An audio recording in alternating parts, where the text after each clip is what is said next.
You can do some bold moves with EQ during the mix, but you really need to be subtle with it during mastering, because anything you do with EQ in mastering is applied to each and every instrument and affects all of them.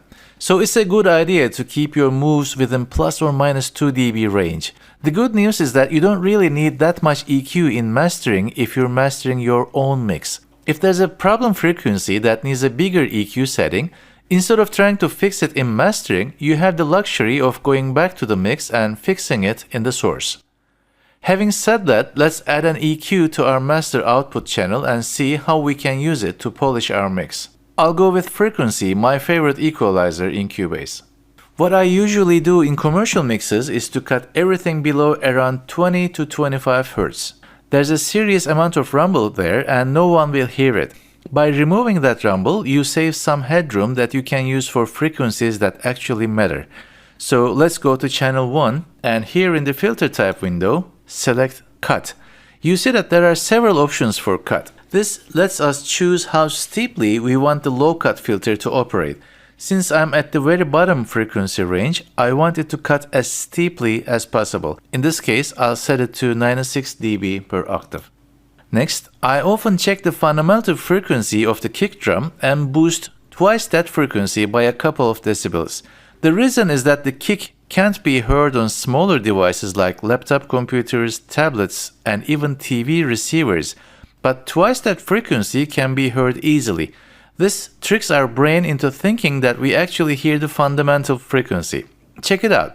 I'll solo the kick track.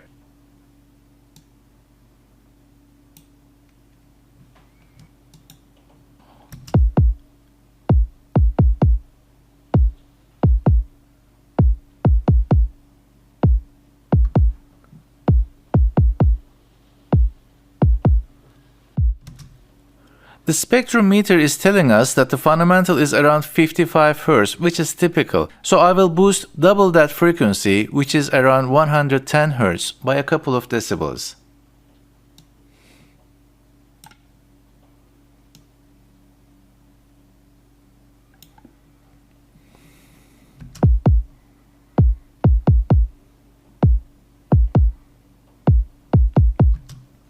You may not even notice it if you're listening on large speakers or with good headphones, but trust me, it will make a difference on a phone or a tablet.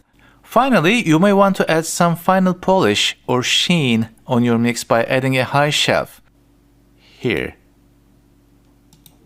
Setting it to around 10 kHz and boosting by a few decibels.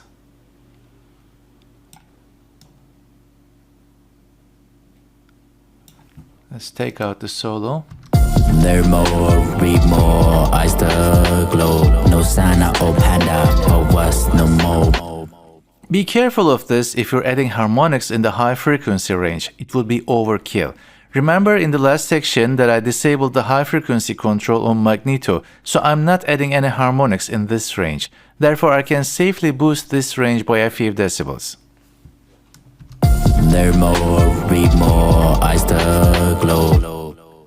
This is as far as I will go with EQ if I'm mastering something that I've mixed myself.